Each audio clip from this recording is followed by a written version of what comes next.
అందరికీ నమస్కారం. Welcome to news local. Kapileswaram మండలం టేకి గ్రామానికి చెందిన టీడీపీ కార్యకర్త మెర్ల వీర రాఘవులు, తాతపూడి గ్రామానికి చెందిన మేకా శివప్రసాద్లు ప్రమాదవశాత్తు మృత్యువాత పడడంతో వారి కుటుంబ సభ్యులకు టీడీపీ ప్రమాద బీమా 5 లక్షల మంజూరు పత్రం ఆ గ్రామ PACS చైర్పర్సన్ మేడిశెట్టి శ్రీనివాస్ చేతుల మీదుగా అందజేశారు. 100 రూపాయల పార్టీ సభ్యత్వంతో 5 లక్షల రూపాయల ప్రమాద బీమా సొమ్ములు అందజేసిన సీఎం చంద్రబాబు నాయుడు తమ కుటుంబాన్ని ఆర్థికంగా ఆదుకున్నారని కుటుంబ సభ్యులు మీడియా వద్ద సంతోషం వ్యక్తం చేశారు. దేశంలోనే తొలిసారి పార్టీ కార్యకర్తలకు జీవిత బీమా కల్పించి మరణించిన వారి కుటుంబ సభ్యులకు అండగా ఉన్న పార్టీ తెలుగుదేశం పార్టీ అని అంగర్ ప్రాథమిక వ్యవసాయ సహకార సంఘం చైర్పర్సన్ పుత్సల శ్రీనివాస్ పేర్కొన్నారు. ఈ కార్యక్రమంలో బి సత్యబాబు, ముత్యాల వెంకట్రావు, శాలివాహన కార్పొరేషన్ డైరెక్టర్ మాచవరపు విజయకుమారి, గన్ని శ్రీనివాస్, పిల్లా శ్రీనివాస్, వి నాగేశ్వర్లు పాల్గొన్నారు.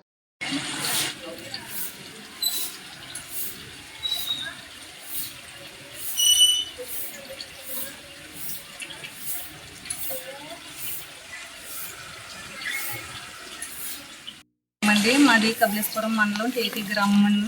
మెర్ల వీరరాఘవులు గారు అని ఆయన ప్రమాదశాతంగా మరణించడం వల్ల మాకు 5 లక్షల బీమా పథకం వెంటనే అకౌంట్లో వేయడం జరిగింది తెలుగుదేశం పార్టీ నుంచి.